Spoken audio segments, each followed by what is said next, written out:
மறுமையிலே நரகத்திற்கு போவதற்கு முன்னால் மஹ்ஷரில் வைத்து இவர்களுக்கு விசேடமான தண்டனை இருக்கிறது. இவர்கள் இந்த உலகத்தில் தங்கத்தையும் வெள்ளியையும் சேமித்து வைத்து கொண்டு அதற்குரிய ஜக்காத்தை கொடுக்காமல் நான் தேடியது என்னுடையது, நான் ஏன் கொடுக்க வேண்டும், என்னுடைய காசையே நான் செலவு செய்ய வேண்டும் என்ற மனநிலையில் ஜக்காத்து கொடுக்காமல் தடுத்து வந்தவர்களுடைய இந்த சொத்துக்கள் எல்லாம் மஹ்ஷரில் வைத்து நரகத்தில் போட்டு பொசுக்கப்படும்.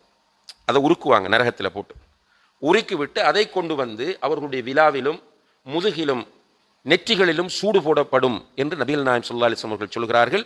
எதுவரைக்கும் என்றால் தீர்ப்பு வழங்கப்படுக்கும் வரைக்கும். நரகமா சுவர்க்கமா என்கிற ஜட்ஜ்மெண்ட் அவர்களுக்கு கிடைக்கிற வரைக்கும் இந்த தண்டனை அவர்கள் மஹ்ஷரிலே வைத்து அனுபவிக்க வேண்டும் என்பதை நபிகள் நாயகம் ஸல்லல்லாஹு அலைஹி வஸல்லம் அவர்கள் சொல்கிறார்கள். இப்போ ஜக்காத் என்பதை சிம்பிளாக எடுக்கக்கூடாது. ஒரு பெண்மணி தன்னுடைய மகளோடு ஏதோ ஒரு மார்க்க விஷயம் கேட்பதற்காக நபிகள் நாயகம் ஸல்லல்லாஹு அலைஹி வஸல்லம் அவர்களிடத்தில் வருகிறார். ஸல்லல்லாஹு அலைஹி வஸல்லம் அவருடைய பேசிக்கொண்டிருக்கும் போது அந்த பெண்மணியினுடைய மகளின் கையில் பெரிய ஒரு வளையல் கிடக்கிறது. ஸல்லல்லாஹு அலைஹி வஸல்லம் அவர்கள் கேட்டார்கள், இந்த வளையல், தங்க வளையல், காப்பு, இந்த காப்புக்கு நீ ஜக்காத்து கொடுத்து விட்டாயா என்று கேட்டார்கள். உன்னுடைய மகளுடைய இந்த காப்புக்கு ஜக்காத்து கொடுத்து விட்டாயா என்று கேட்டார்கள்.